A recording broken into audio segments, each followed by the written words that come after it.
Om Swastiastu, perkenalkan nama saya Eka Abdi Ramana Putra dari kelas 2F Prodi Ilmu Hukum dengan NIM 211/410/1201 absen 19. Di sini saya akan menjelaskan mengenai supremasi hukum dalam meminimalisir penyalahgunaan kewenangan. Sebenarnya saya akan menjelaskan mengenai supremasi hukum merupakan upaya menegakkan dan menempatkan hukum pada posisi tertinggi.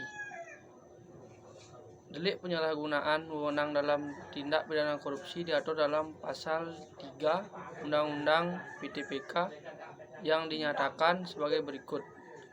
Setiap orang yang dengan tujuan menguntungkan diri sendiri atau orang lain atau suatu korporasi menyalahgunakan kewenangan, kesempatan, atau sarana yang ada padanya karena jabatan atau kedudukan yang dapat merugikan keuangan negara atau perekonomian, dipidana dengan pidana seumur hidup atau pidana penjara paling singkat 1 tahun dan paling lama 20 tahun.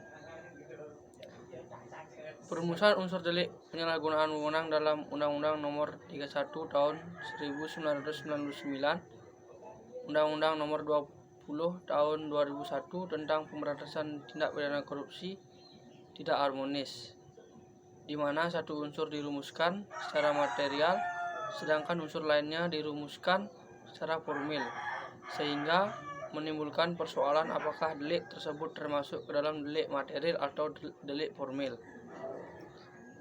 Hal ini mengakibatkan adanya ketidakpastian hukum dalam penerapan pasal tersebut.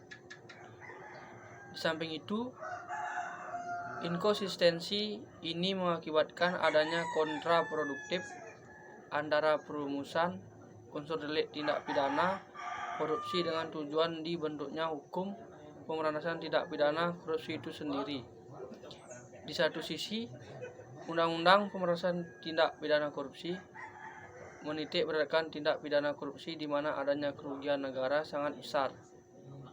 Sedangkan sisi yang lain, kerugian negara dirumuskan sebagai unsur yang bersifat formil, dalam arti tidak terpenuhi.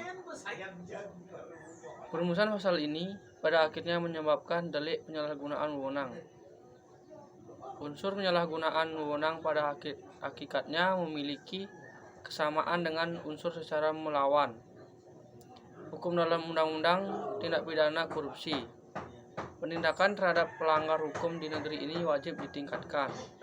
Supremasi hukum sering dipahami sebagai salah satu esensi demokrasi, karena supremasi hukum mengimplikasikan dua hal, yaitu mencegah terjadinya praktik penyalahgunaan kekuasaan.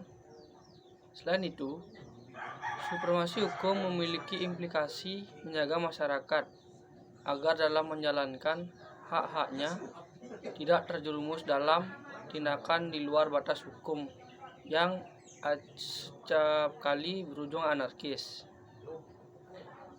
Penegakan hukum hendaknya dipahami bukan hanya sebagai tindakan represif dari aparat penegak hukum dalam melakukan reaksi tegas terhadap penindakan pelaku kriminal. Penegakan hukum dalam arti yang lebih luas mencakup segala aktivitas yang bertujuan agar hukum sebagai perangkat kaidah normatif benar-benar ditaati dan sungguh-sungguh dijalankan sebagaimana mestinya. Hal yang paling mendasari besarnya pergesekan kekuatan kepentingan kekuasaan dari beberapa titik pemegang kekuasaan negara. Dalam pelaksanaan demokrasi sangat diperlukan adanya supremasi, yaitu menjunjung tinggi peraturan-peraturan yang berlaku untuk mengembangkan budaya hukum di semua lapisan masyarakat demi terciptanya kesadaran hukum dan kepatuhan hukum. Sekian pemaparan materi dari saya. Jika ada salah kata atau pengucapan, saya mohon maaf. Saya tutup dengan Param Santi. Om Santi Santi Santi Om.